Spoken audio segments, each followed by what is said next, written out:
L'invité de Paris Direct aujourd'hui, c'est vous, Chador Javan, bonjour. Bonjour. Merci d'être là. Vous êtes écrivaine, essayiste. On vous doit plusieurs ouvrages, notamment Bas les voiles, Les putes voilées n'iront jamais au paradis.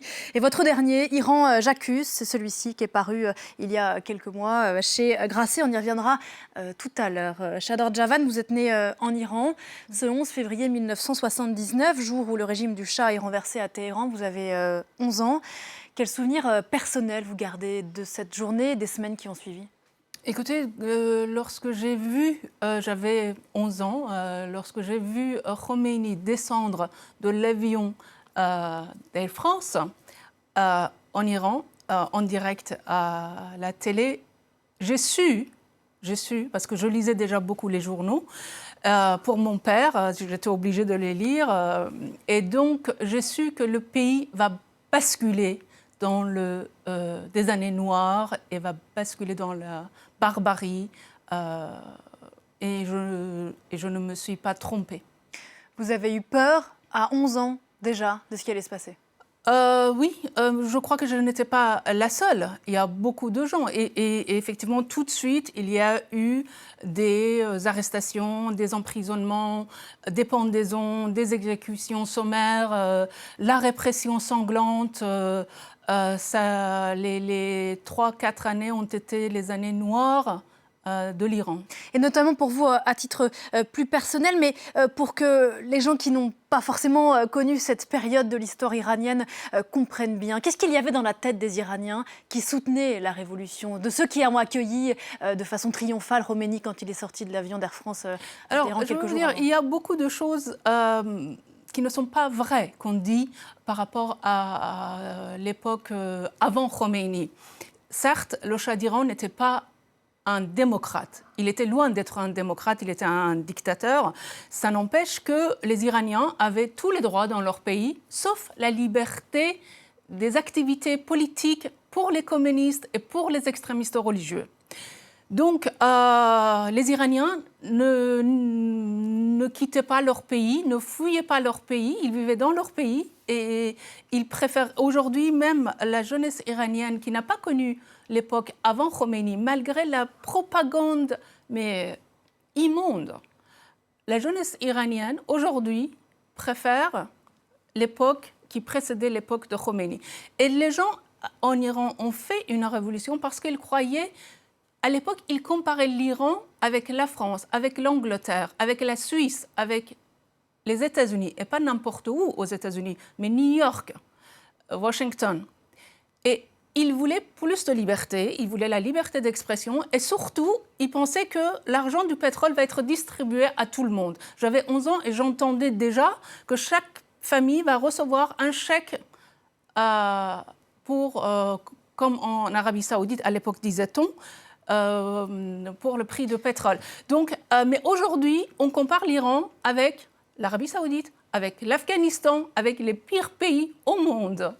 Quand même, vous dites que sous le régime du Shah était tout à fait différent. La répression était très forte. Ce n'est pas pour rien que ce régime a été renversé et qu'il y a eu ce désir de changement à la fin des années 70. C'était un régime très répressif qui ne redistribuait pas les immenses richesses de ce pays. Alors, on ne va pas discuter. Peut-être parlons de plus, si vous permettez, de ce qui se passe actuellement, parce que là, c'est très long et il me faut une grande conférence pour donner les avantages et les inconvénients de l'époque du Shah. Pour préciser que le régime du Shah est un régime extrêmement... Les Iraniens ne quittaient pas l'Iran. Voilà, ils n'étaient pas exilés aux quatre coins du monde. Voilà, il n'y avait pas de réfugiés politiques. Effectivement, mais ça n'empêche pas que le régime du Shah était très critiqué pour... Oui, d'accord, je n'ai pas dit que... C'était la première phrase que je dis, ce n'était pas une démocratie, loin de là. Voilà, pour revenir à votre histoire personnelle, en juin 80, vous avez 13 ans, vous distribuez des tracts devant votre école contre la révolution et contre le régime islamique. Ça vous a valu 3 semaines de prison à 13 ans. Quel souvenir vous gardez de cet épisode ? Écoutez, j'étais jetée dans un cachot parce que les prisons étaient bondées, je ne sais même pas où, parce qu'à l'époque, on réquisitionnait des maisons des gens qui fuyaient l'Iran et les sous-sols étaient transformés en sorte de prison, tout le monde le sait. Et donc j'ai été jetée dans un cachot comme beaucoup de gens. Donc voilà, j'ai eu la chance d'être 3 semaines. Mais ce n'est pas pour cela, ce n'est pas ce n'est pas à cause d'une histoire personnelle que je me suis engagée politiquement. Moi, si j'écris ce livre, c'est pour dire que, vous savez, j'étais la seule personne en 2015 qui était contre l'accord nucléaire signé par M. Obama. J'étais la seule personne et j'ai écrit un article dans Le Monde à l'époque. Alors tout le monde applaudissait l'accord nucléaire. Vous l'avez qualifié d'erreur historique. Exactement, d'erreur historique. Pourquoi? Parce que je savais que cet accord ne va pas apporter quoi que ce soit au peuple iranien ni à la stabilisation de la région. Et effectivement, on a vu que mes prédictions sont révélées vraies, puisque les quelques milliards que le régime islamique a reçus et une partie en cash, ils l'ont dépensé pour déstabiliser la région, pour aider Hezbollah, pour aider les mouvements terroristes dans la région, pour exporter son idéologie islamiste. Pas profité à la population. Et la situation des Iraniens n'a pas changé d'un iota. Et d'ailleurs, aujourd'hui, les Iraniens le savent. Et les Iraniens, dans leurs manifestations, ils ont crié qu'ils cessaient d'investir en Syrie, au Liban, en Palestine, partout, en Yémen et tout ça. Et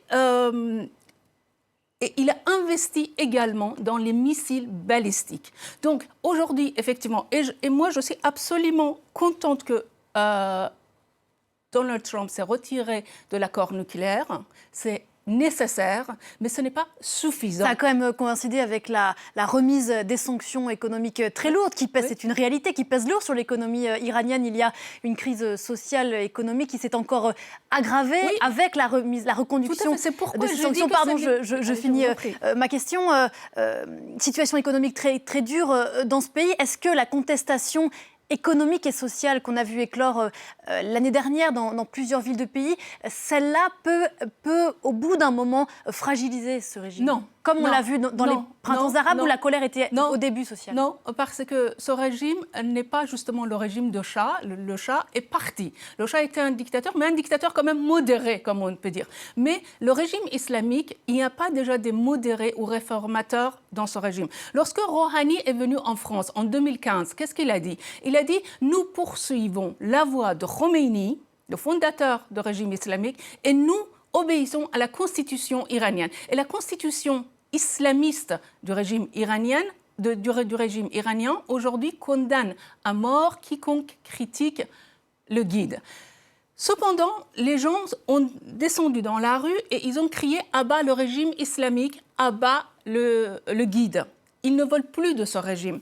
Sauf que cela ne suffit pas parce que ce régime s'est doté des moyens pour réprimer dans le sang toute protestation. Il y a eu des régimes dictatoriaux, des régimes très durs qui ont été renversés. L'histoire l'a montré ces dernières années, notamment dans les printemps arabes. Pourquoi est-ce que en Iran, ce n'est pas possible? Parce que la répression est trop forte. Parce que Ben Ali, comme Moubarak, n'étaient pas des régimes islamistes, mais c'était des dictatures plus ou moins laïques. La répression dans le sang était très forte. Là encore, les gens pas aussi forte qu'en Iran, non, pas aussi forte qu'en Iran. Ça ne peut pas fonctionner. Ça ne peut pas fonctionner tout simplement avec les sanctions, puisque le régime s'enrichit grâce aux sanctions. L'inflation économique et le marché noir. Aujourd'hui, l'économie de l'Iran, à 80%, est dans la main des pastarons et des ayatollahs du régime. Donc, il suffit que le régime puisse rémunérer ses mercenaires, ces 5%, entre 5 et 7% qui travaillent pour le régime, pour que la répression soit maintenue. Donc, je ne pense pas que les sanctions suffiront à ébranler le régime islamique de l'Iran. Que faudrait-il faire, d'après vous, pour provoquer un changement de régime que vous Voilà, je pense qu'il faut maintenir les sanctions, mais j'aimerais que les pays européens aussi ne pensent pas à leur intérêt économique à court terme, ce qui est très contradictoire, puisque la France était le pays le plus réticent, le plus dur au moment de négociations nucléaires. Et maintenant, la France applaudit l'accord nucléaire. Mais quel esprit sain? Qui peut croire? Il faut être vraiment gravement ignorant ou vraiment absolument inculte de croire que ce régime va renoncer à la bombe atomique. Ce régime qui a dépensé des milliards dans l'énergie nucléaire aux dépens de son propre peuple, en faisant subir des sanctions durant 40 ans à ce peuple. Il veut juste la bombe nucléaire pour, répandre l'hégémonie, son hégémonie dans la région, l'hégémonie de son idéologie dans le monde, mais aussi pour s'assurer la pérennité de son régime. Donc, les sanctions étaient nécessaires, mais moi, ce que je pense et ce que j'ai dit, il faut vraiment qu'il y ait un vrai travail des médias. Vous savez, tous les reportages en Iran sont encadrés, sont surveillés, et ce qu'on montre, ça ne montre pas vraiment la réalité de la situation en Iran. On ne montre par exemple jamais les gens torturés, les gens qui ont fait la prison, les gens qui sont à la rue. La pauvreté, l'Iran n'a été jamais aussi pauvre. Je m'insurge sur cette antenne. Depuis ce matin, nous diffusons juste précisément des reportages de nos envoyés spéciaux sur place et qui montrent notamment à quel point les sanctions et la situation économique a jeté des Iraniens dans la rue. Shadort Javan, la réalité de l'Iran, il me semble que nous la montrons, en tout cas nous essayons effectivement dans le cadre qui nous est imparti. Cette révolution, Shadort Javan, elle a 40 ans aujourd'hui. Vous avez quitté l'Iran en 1990. Est-ce qu'il n'y a pas, avec le temps, des interstices de liberté? Vous parliez de la situation en Arabie Saoudite et notamment de celle des femmes. Est-ce que au cours de ces 30 dernières années, de ces 40 dernières années, il n'y a pas eu comme ça des éléments où peu à peu, de ça, de là, les choses vont mieux? Il y a la culture, le cinéma iranien, il y a des femmes dans le Parlement, il y a des femmes qui travaillent. Il n'y a pas des choses qui vont... Écoutez, ce qui est, c'est que la répression totale n'existe pas et ne peut exister, surtout dans un monde globalisé, avec Internet, avec les médias sociaux. Même déjà, à mon âge, lorsque moi j'étais en Iran, nous dansions, nous chantions, nous faisions l'amour, nous buvions de l'alcool, nous faisions la fête, mais tout ça d'une façon clandestine. Donc, bien sûr que des espaces de liberté existent, mais ce qui est important, c'est que les Iraniens vivent dans leur propre pays comme des clandestins. Même quelqu'un sans papier clandestin dans un pays a des moments de liberté. Mais ce n'est pas... on ne peut pas dire qu'il faut s'insurger mondialement contre un régime parce que sa population n'est pas tout à fait libre. Il y a des pays où la population, le sort de la population est pire qu'en Iran. Moi, si je m'insurge contre le régime islamique, c'est justement pour la sécurité de l'Europe. C'est pour stabiliser la région. Et je pense qu'une Europe prospère ne peut exister que si le Moyen-Orient et le Proche-Orient soient stables, que le Proche-Orient et le Moyen-Orient deviennent des régimes qu'on puisse instaurer. Imaginez juste une seule seconde. Si en Iran, il y a un régime pro-occidental, un grand allié des Européens et des Américains, la situation en Europe va changer. Tous les mouvements islamistes qui ont été soutenus, créés après la révolution islamique, que ce soit Hezbollah chiite, que ce soit Hamas sunnite, que ce soit Ennahda, le régime iranien, on le sait, il a aidé les talibans, les mouvements Al-Qaïda et même certains partisans des mouvements de Daesh. Donc, si le régime iranien disparaît, l'islamisme va disparaître dans le monde.